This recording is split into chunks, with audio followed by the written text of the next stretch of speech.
Good afternoon, everybody. Oh my goodness. I think everybody's still at lunch. Shall we try that again? Good afternoon, everybody. Thank you. Okay, clearly we have an energy issue in this room right now. So I'm going to ask you all to stand up. No, I actually mean stand up. Everybody stand up, please. Is that everybody standing? Thank you. Can I ask you, you know how you clap? Can I ask you to clap your fingers, please? Snap your fingers. Thank you. Can I ask you to slap here? Yeah? I'm trying to get energy in your bodies, okay? Now, I'm going to ask you to do something. And don't worry. Even if you can't dance, it's okay, okay? So I'm just going to ask you to just follow me. As I step from side to side, can you do that? Thank you. Excellency, can I tempt you? Thank you. Everybody else in the back, just get some of those energies moving. Okay, remember I asked you to, yes, thank you. And it's, thank you. Are we up and, okay, now everybody's awake and present in the room. You can please take your seats once again. My name is Tumi Makgabo. I am going to be your moderator for this focus session for this afternoon. And when we've been speaking, obviously, we're talking about investments. Obviously, we're talking about trade. But we also understand that for numerous reasons, the landscape has changed, whether it's just about shipping, whether it's about manufacturing. One of the key issues has been supply chains and getting goods from one part of the world to the other. The impact of e-commerce, arguably, we know something's going to happen. We know a lot is going to change. Exactly where we're going to go, how we're going to get there, what it's going to look like, may not be so certain. Or at least that's what I'm going to argue. But the people who may argue differently are going to be joining me now on stage. So, can you please welcome His Excellency Shaikh Ahmed bin Hamad Al Khalifa, also Mona Ataya, founder of Mumzworld, co-founder of Bayt, and Faraz Khalid, CEO of Noon. If you can please give them a round of applause, if I can ask you to take your seats. Thank you so very much for joining me up here. I believe you all have your microphones. And just be mindful that they are on, so be careful of where you put them and remember to hold them close enough so everybody in the room can hear you. Let's then just talk about where the landscape is in terms of not just e-commerce, but the logistics question, which is really how e-commerce works. It's all good and well for us to be able to get online and order stuff. Not so good if it doesn't get to us. So perhaps, Excellency, if I can begin, and I know you've given me permission, I just want to make sure you know, he gave me permission. I have permission to begin with Mona. If I can ask you, we all know what happened as a result of COVID-19. We all know the challenges that have been faced in the supply chain context and what that has meant to conversations in the excos of companies around the world and in the boardroom. How do you see it? Good afternoon, everyone, and thank you for volunteering me to go first. COVID and the current kind of geopolitical situation has revealed the many vulnerabilities of supply chain. E-commerce is incredibly complex. From raw material to the time finished products get to the customer, there are many touch points that need to go perfectly right in order for the customer to have that seamless experience.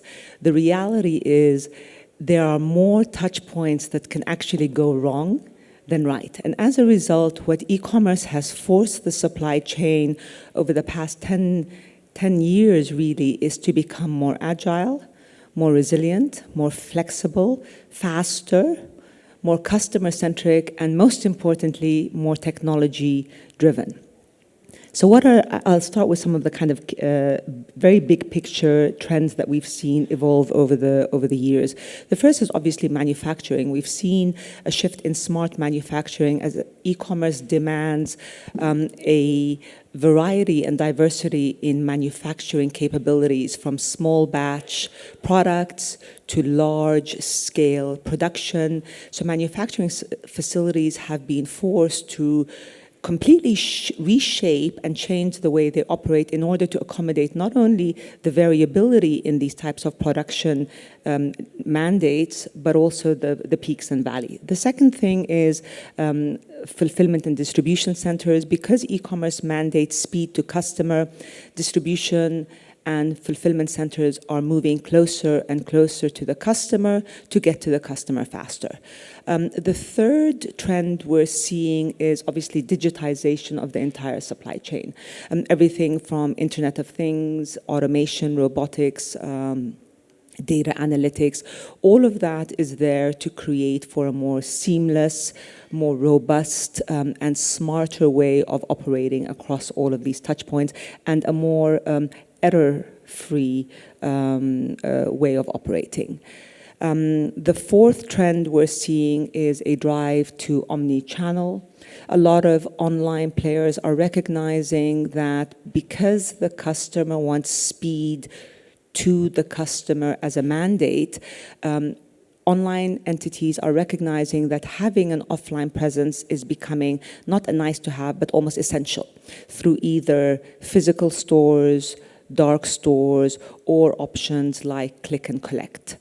And the last thing I will mention that we're seeing evolve is sustainability. Now, e-commerce has put a tremendous pressure on the environment with waste in packaging and with emissions in delivery. And so now there's been a greater focus on how to counter that through carbon neutral deliveries, autonomous vehicles, etc. So this is broadly kind of what we're seeing in the landscape. Excellency, if then we can narrow a little bit what Mona was saying in the broad view and look from where you sit, how different is the landscape now to perhaps what it was 5 years ago? And then I'm going to say 7, because we know the impact that COVID-19 had. And there are still many spaces that are trying to recover even today. Well, let me first of all take a step back and thank everyone in this room that decided to come and join us in this session. So thank you so much for showing up, especially that it is after lunch, and I know how difficult it is after lunch to come and pay attention. Second, I'd like to thank you and the organizers for inviting us to come and speak here. Now, looking at things from my side and not Mona's side, and going back to 7 years and fast forward till today, we have seen a rapid growth in the e-commerce sector, year after year, and in some places around the world, surely the numbers have been quadrupling, which puts us in different challenges at customs for many reasons. So lately, with the geopolitical tensions and some of the nearshoring operations that took place, we also started seeing a change in where goods are coming from. We have seen where goods have been made in somewhere, have moved to another place. And this all tampers with the risk management that we operate with. So we have to reconsider each item. Where is it coming from? And is this a new plant? Was it established before? So we can process it in time. I don't want to deep dive into the challenges because I'm sure I'm going to talk about the challenges later. But that's the change in the landscape. Surely COVID-19 has introduced us to new challenges. So who would have imagined that we would be facing the attempts to smuggle or to export fake PPEs, masks, and even vaccines? So when it comes to the humanity, we've been in a challenge to stop fake products of that nature that should have saved the people in the first place. So it shows you that the dynamics of business with the ever-changing landscape, you have to always be nimble, agile, and resilient in customs. Faraz, if I can then come to you, the very nature of your business is about being nimble, it's about being changing, it's about quick response, not quick response in the fashion sense, but just being able to respond quickly to what your customers need and want. How are you seeing the landscape? And I'm not just talking about the e-commerce concept, but in the sense of what people are wanting and how they're wanting it. How have you seen that evolve and change in the past few years, let's say 5? Again, thank you for having us. It's such an honor. My second time at Gateway Gulf, and you know, a lot better than sort of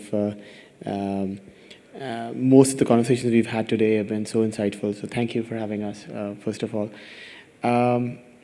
Look, so much has changed. I started in e-commerce about 12 years ago when we started a company called Namshi.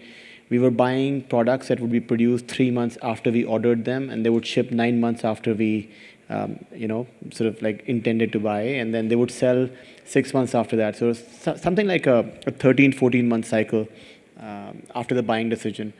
The world has completely changed. A median fashion product sold on our platform was produced no more than 45 days ago in a factory. And it's traveled through global supply chains, arrived in country, and is selling. There's been a radical change in demand. Customers want what was shown on the ramps a few weeks ago. Factories are able to produce that stuff within days. 10 to 15% of products listed on a very popular fashion app are not even produced yet. These are new styles. So that is what has happened to global supply chains. There's a massive disintermediation of anyone in the middle of these sort of like factory to customer channels, and our industry is very, very different from what it was 3 years ago, 4 years ago. I will talk about my business. So Noon was this fashion general merchandise retailer. We would typically deliver in 2 days and feel very happy about it. 90% of the deliveries we make in the UAE now are delivered inside of 20 minutes. So the world is changing, and supply chains need to be very nimble, and I think our whole value chain has been so massively disrupted that customers have a completely new expectation, and the actors who can fulfill these expectations are also sometimes going to be new companies and new people. And it has challenges across the value chain, including at customs, regulation, impact on the economy, and all those things. Let's talk then a little bit more about that and expand that idea. I think it's great as a consumer when I can go online and click and it tells me delivery in 4 days, I go somewhere else, right? Because that's too long. I want it tomorrow. Well, maybe not now. I'm not at the now yet, but I'm still at the tomorrow. That is great for me, right? But not only does that have different implications for the business, but for the broader environment in which you're operating. So I'd like to hear a little bit more about what the challenges have been in you trying to be faster, more nimble, more agile, to provide what your consumers demanding. Yeah, I think it requires, I think the key thing it requires is sort of, flexibility in the very DNA of the organization, otherwise you cannot cope. We found that it is actually cheaper for us to deliver in 15 minutes than tomorrow. We found that it actually is, on balance, the economic and environmental impact is similar or less, because you've just re-engineered the supply chain. Instead of keeping it in a warehouse outside the city with 6 or 7 people touching the item, so just the mechanics of this, if you were to order on Noon or Amazon or anything, typically the number of people or touches required to put something in a box is 6 to 8 after you order. Like someone picks it, puts it in a trolley, then someone puts it in a conveyor belt, then it goes into a robot and then gets allocated, gets packed and comes out. That's a lot of people, a lot of effort. When you order something in 10 to 15 minutes, the guy who brings it on a bike to you is the guy who's picking it off the shelves. Is one touch. That is cost. So actually, we were of the view that, this may be like wasteful or expensive and this is not responsible. When you go deep into it, you realize that what the customer wants is sort of like you can fulfill that expectation without more efficiently sometimes and You just need to be ready to accept the reality that your world has changed. E-commerce has completely changed, and we're seeing that. Excellency, if I can come to you and give you an example. I'm South African. Well, you might know I'm South African if you didn't know. I'm South African. And one of the challenges that we have at the moment in the country is that we have a lot of goods that are coming from Asia, which are coming into the country, and the duty question is becoming a huge debate because the duty is determined by the size of the package. So if the package is beyond a particular size, there's virtually no duty being paid, so the consumer can get it a lot cheaper. That's great if you're the Asian company. If you're the company in South Africa, that's not so great because you're paying 45% duty on fabrics that you're importing into the country in order to produce final goods domestically. That is one of the challenges that the e-commerce business model has brought for your traditional bricks and mortar type businesses or styled businesses. Give us from your view, what are some of the challenges, additional challenges that you're seeing that are making it a little bit trickier to have a more homogeneous way of dealing with the movement of goods? Well, before I answer that question, I just want to add to what Faraz said. Consumer behavior, a lot of people will not order a shipment before the shipment that they've ordered previously arrives to their house. So for them to reach within 15 minutes, that's very good. Because people that order and there's a week, they will not order until the shipment arrives. So it helps the businesses to move. Now, from where we sit, let me list down what are the challenges. First of all, it's volume management.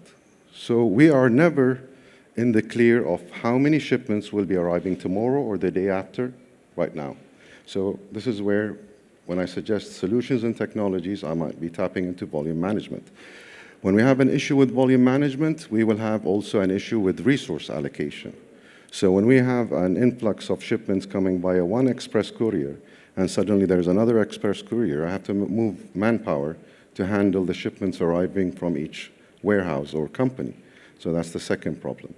The third, which is a major problem, is that there isn't any international or global standard of how do we do transactions when it comes to e-commerce.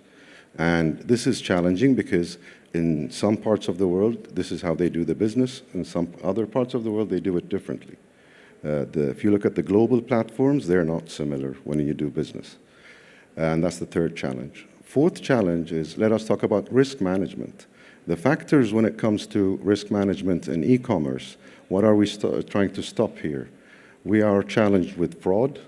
We are challenged with counterfeits and some prohibited items or security threats. So how do we pinpoint where the threat is coming from and not to hinder the shipments coming from these companies? If we move to another factor, it is the compliance internationally. So here we're talking about intellectual property. We're talking about, in some places there's taxation on certain items and in other places there is no taxation. And when you said in South Africa it depends on the size, let me tell you that the taxes mainly depend also on the cost of the item itself, the landed cost. So it includes the insurance and it includes the freight. And in some places, which is part of what the WTO suggests it's a fair game, they impose local taxation to protect local goods. So it's a complex operation and it has many challenges that from our side, when we, I wouldn't say slow down the process of e-commerce, we would like to open the doors if we can. But because of these threats that I've mentioned, we cannot fully open the door. Expand a little bit, if you would, for me, on this notion of standardization of some of the regulations and some of the frameworks globally. How is that conversation acting as a hindrance in some instances, but equally, on the other side, almost as an assurance for the consumer that the goods that they are getting are legitimate or whatever the case may be? Because I'm guessing you would have to try to find that comfortable balance. Even though I want stuff quicker is not necessarily always going to be better once we're talking about enormous volumes. Well, let me pull up a fact that might shock many people in this room. According to the World Health Organization, more than 90% of the medicines sold online are fake.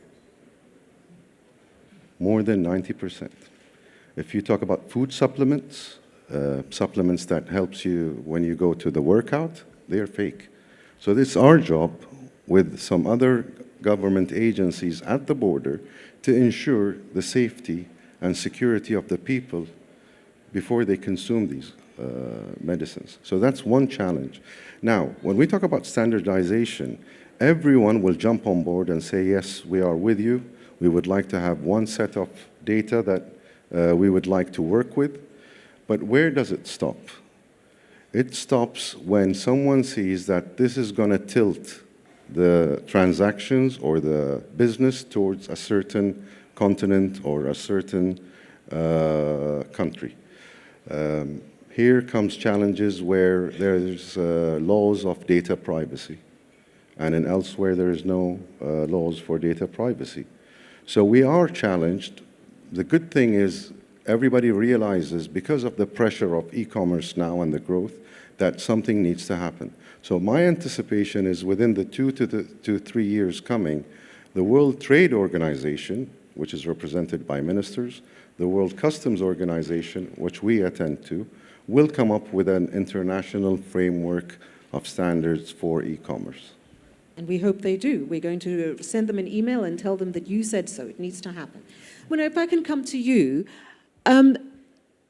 is the question of nearshoring, broadly speaking, something that can try to mitigate some of this fallout that we're seeing? Because it's easier for me, and I didn't say easy, I said easier, for me to control what happens within my borders versus, what's happening elsewhere, because there is this lack of standardization, and therefore enforcement becomes a problem because what's good for you is not necessarily what's good for the other guy.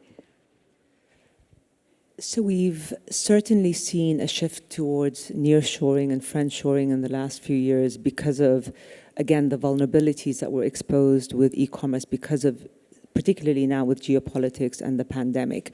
And the focus has shifted towards proximity and self-reliance as opposed to purely focusing on cost-driven outsourcing. So there's a complete kind of mindset shift in how do I become more resilient and more self-sufficient by looking around me. And we're seeing this shift very real in the GCC region particularly. And I'll share some of the things that have evolved over the past few years.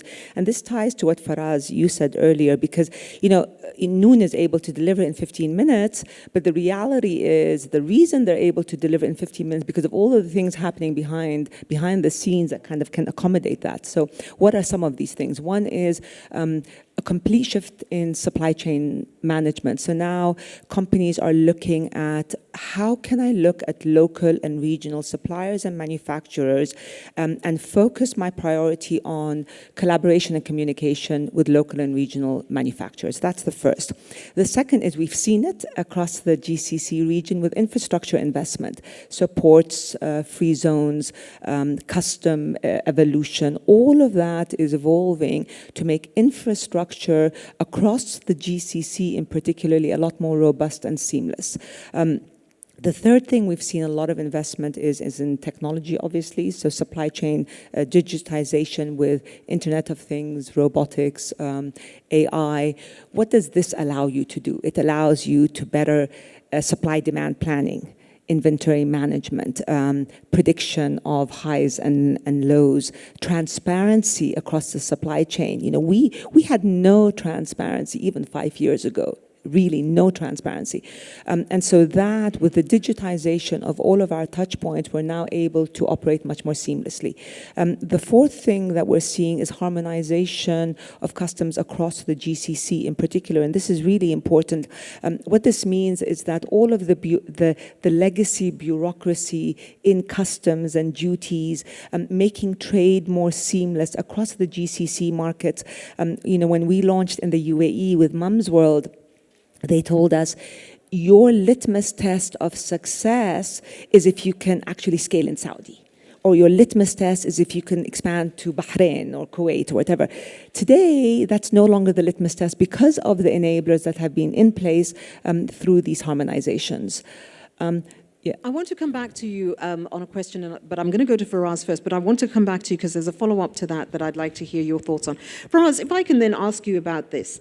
If we are looking at, obviously you live on data and analytics because that's imperative to your business. If we're looking at that and the way in which you are using those tools to reshape your business, how are you thinking about building in the resilience that is required using that information so that even though arguably we don't know what the landscape's going to look like in a decade's time, there's a better sense of almost future-proofing, for lack of a better word?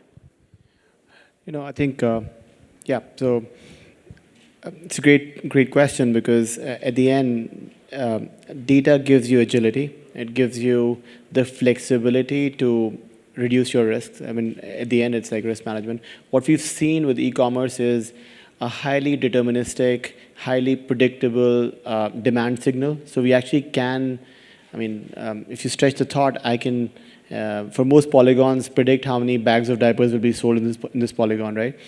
So data allows you to better demand plan on your supply chain. So the spikes that His Excellency was mentioning around how many shipments are arriving, when are they arriving, all that stuff, you can suppress the spikes and you'll have a more predictable sort of demand signal across every actor in the value chain. I think it's very important when you're designing logistics.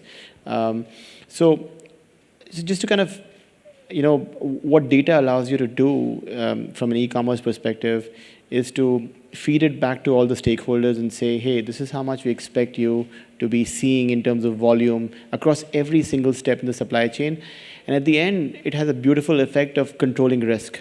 So back in the day, a retailer would sit on 3-4 months of inventory. Now, most retailers will sit on 3-4 weeks of inventory on the limit. And that allows every actor to so just focus on creating value for the customer as opposed to managing risk.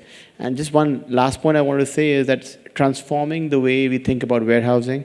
Our biggest warehouse, our regional fulfillment center in Riyadh, is 2.7 million square feet. It's 1 kilometer long. But it's almost, before it launched, become like, and it doesn't sort of sing with the times because most of our customers are being fulfilled from warehouses that are no more than 2,500 square feet. So, that warehouse turns 20-30 times a month. The other warehouse turns like 2 times a month. So anyway. Oh my goodness, you see, now you're taking me in a whole different direction. How could you do that to me, Faraz?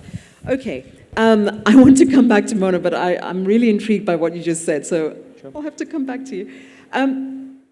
We've been speaking a little bit, and I've been guilty of that myself now, Mona, this view of, well, we're looking ahead, it's hazy, we're not quite sure what it looks like. For you, do you feel that we're not sure what the future looks like in terms of how, one, technology is impacting us, and also how that future is going to look like, so how do we prepare for it? So these are two different questions. How is technology evolving, and how, what's the future going to look like? And I'll answer it kind of in a roundabout way. I think, as entrepreneurs, our head is in the cloud most of the time. So we think we can we have that, that ball into the future. Look, the reality is the consumer of today and the consumer of tomorrow wants very simple things. They want transparency, immediate gratification, the highest quality products, and they don't want to waste their time, essentially. And they want personalization. So no one size fits all. So 5 years ago, you may have been able to talk to me and to you in the same narrative and the same language. Today you can't. Even the colors you use for both of us, the front face you show both of us is different because we react differently. So we have entered this world of the power of one. And insofar that brands and companies recognize that they need to now think of their business as, how can I cater to customer A, B, and C in different ways? In order to do that, there's only one way to do that, and that's through technology and through data. And so what data allows you to do is it allows you really to dissect everything from psychographics, demographics, habits and practices, supply, demand, really the entire value chain. Now, that's the upside of data. So the power is there's a tremendous upside in taking this world we live in today and personalizing it to the power of one and giving that customer that immediate gratification, the quality, et cetera, et cetera. But then there's also a downside, and the downside is the data that's out there has the risk of data privacy and all the fun stuff that goes with that. So it's really the balance of how do we balance that upside and the downside to accommodate this future world. But I'll conclude by saying just one thing. We operate purely customer-centric. So the customer is in front of us, and everything that we do is kind of driven by what's the nirvana product that the customer wants and how do we achieve it. And I'll go back to just one example. When I started Mumzworld 12 years ago, I remember I called in Aramex to our office, and I was asking them how we would be able to deliver strollers to our customers within 3 to 4 days. That was 12 years ago, 14 years ago. And Aramex actually laughed at us. They said delivering a stroller that's 30 kilos to the customer in 3 to 4 days is actually impossible. You know, at best, perhaps 2 weeks. And so look at the shift. And so what we were able to do as e-commerce drivers is figure out ways through the logistics and through the supply chain and technology to make it happen within the 20 minutes that, that was Faraz talked about. Which underscores the point, and I'd like this to be something that all three of you address, but I'm going to come back to you, Faraz, because you started the problem. So I'm going to come back to you. The idea of, you talked about rethinking how we warehouse, but in reality, we have to rethink everything, right? Because if we rethink how we warehouse, we have to rethink spatial planning, we have to rethink skills, we have to rethink transportation and the physical logistics of moving from point A to B. So the whole thing has to be rethought. How do we do that? That's a great question. And you only have a few minutes. Yeah. Look, I think the idea that change is permanent and only the agile will survive matters. Like, an e-commerce business of 12 years ago, supply chains of 12 years ago, whatever we started with, we've had to actively unlearn. And you've got to be very hands-on to what Mona said, ears on the ground, really understanding what the customer wants. And then there are no holy cows. Yes, we invested in this gigantic warehouse was supposed to fulfill customer orders. Now it's just a distribution center. This morning I sent an email to this person that we all know that is crazy about robotics and said, only you can save us, because you cannot agility and being okay with change and being okay with the idea that what you've built your life learning and the skills you have are irrelevant is okay. I think that's the main thing, and that's the only way to not be disrupted, because the world is changing. So, Excellency, from his perspective, he's saying, well, whatever you knew is great, it worked. My argument or my suggestion is that it might not be that simple for you. How does it look when you understand that so many things have to change by the nature of how business is evolving, but some things also have to stay the same? I think what is proven to me right now is while the e-commerce businesses are changing and developing, we are changing as well.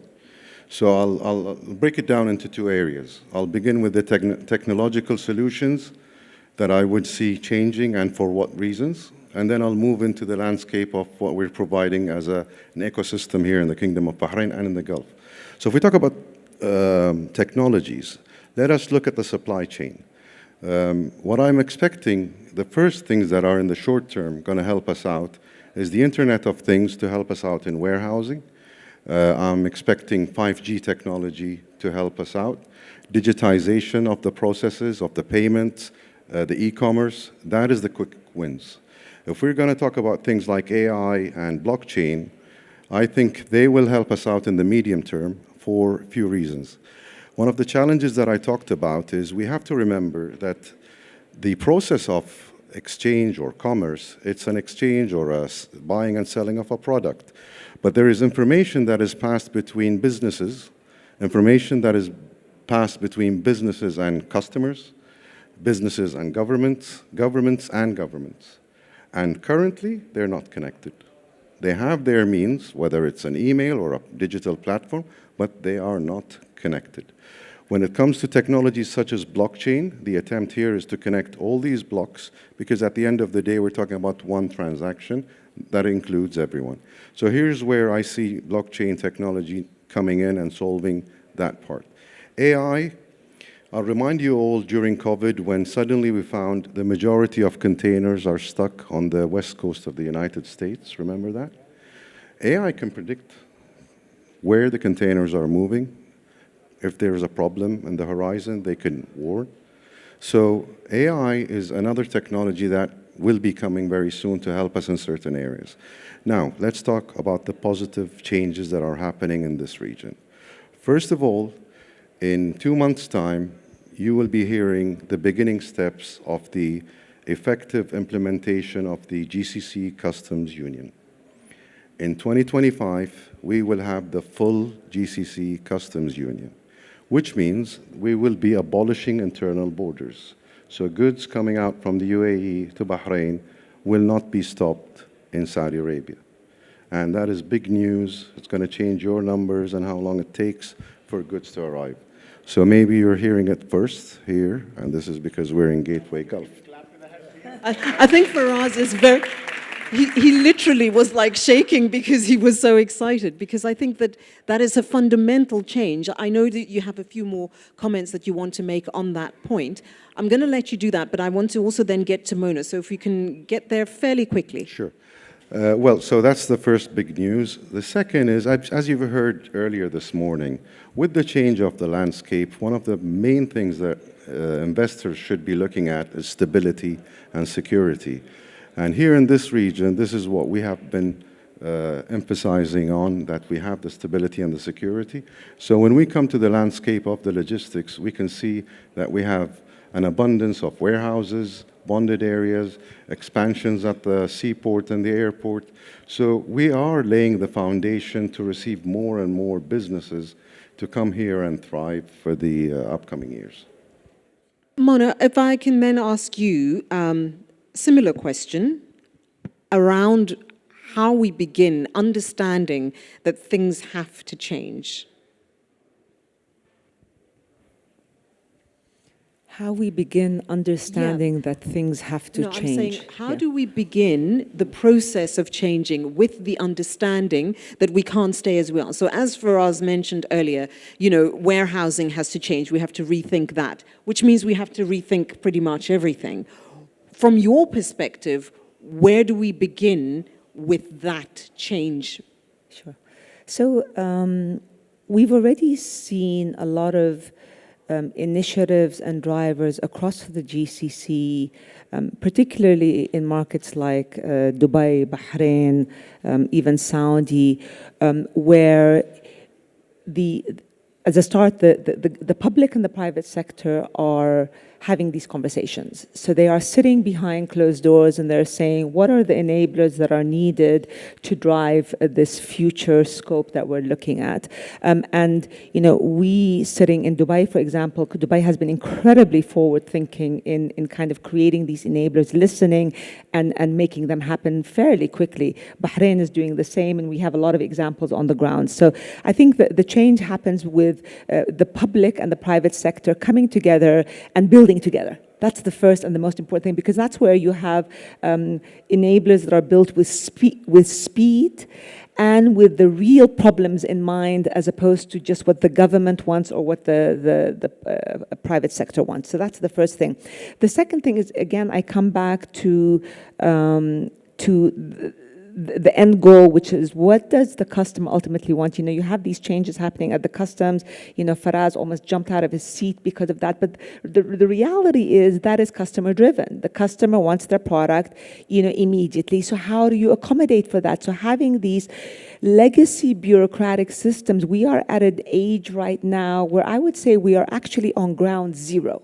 It's almost like setting the platform on ground zero and saying, what do we need to now reinvent into this new phase that we have to go to, and how is technology going to enable it for us? So these are the two kind of broad ways I would say will drive change. The customer centricity, the technology enablers, and then government, public and private sector working closely as allies and with synergistic solutions to drive speed of solutions. And frankly, the region has become incredibly forward thinking. If you look at the entire, global landscape, I would say the GCC today is honestly a few steps ahead. Now with the GCC coming together, with the nearshoring, with the synergies, and putting these blocks out of the way, we're going to see not only this region rising as forward thinking, but really as a powerhouse for global trade. I mean, there's absolutely no question. I think over and above the reality of the situation, the ambition ties in with that. So there's clearly an ambition driven by what people here want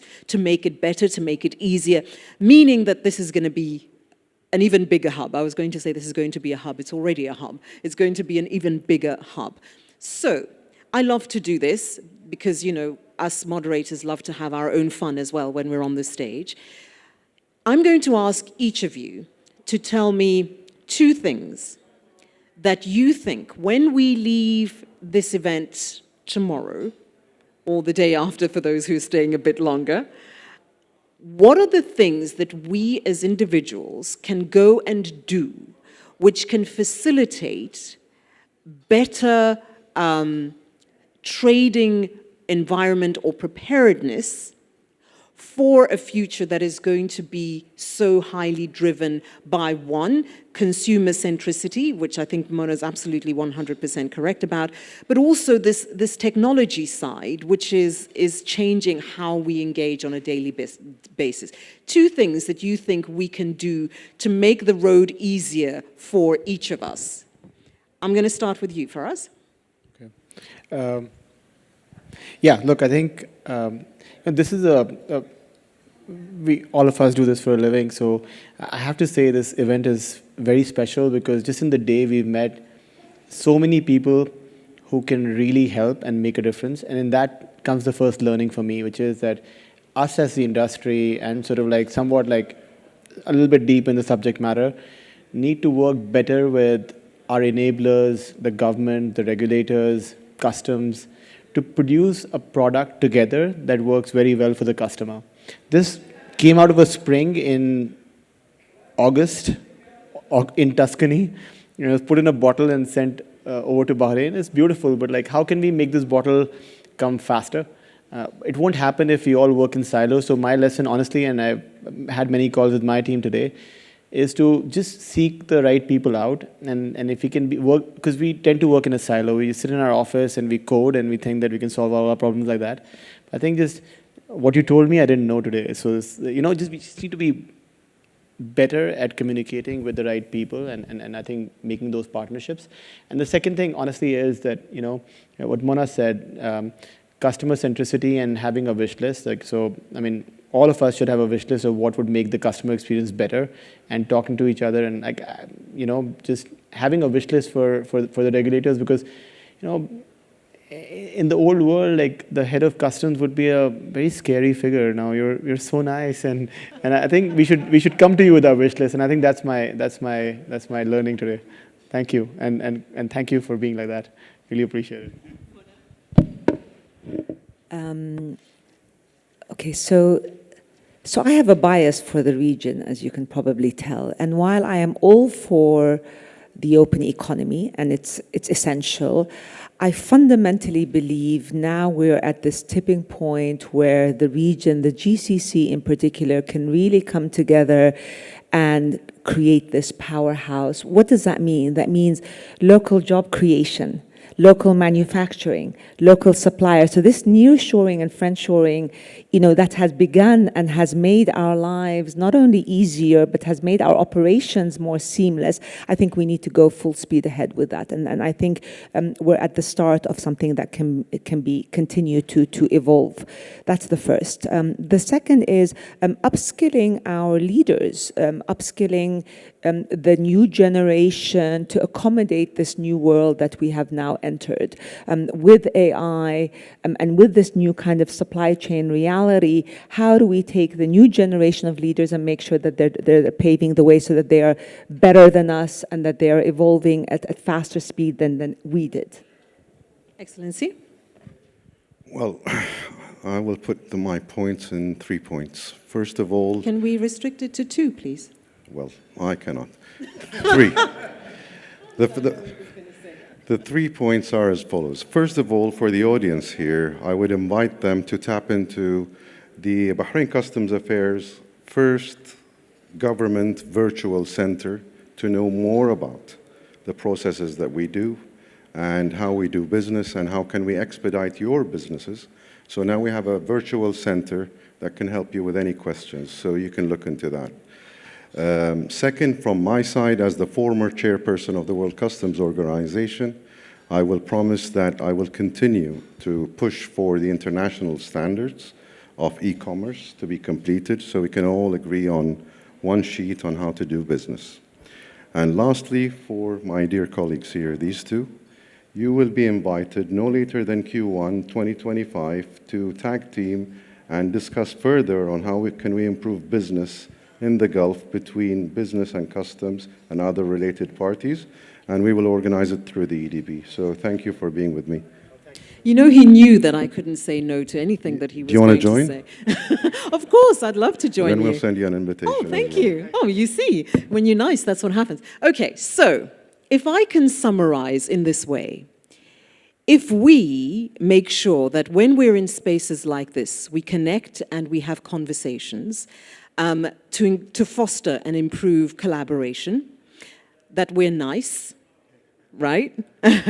That we also not be too shy from recognizing our strength in regionalization, that yes, globalization is important, but what happens in the region is equally important, that we try to ensure that we foster that and encourage that kind of environment, that we invite each other to our homes and to our neighborhoods to make sure that we're learning from each other and making sure that we're building those bridges.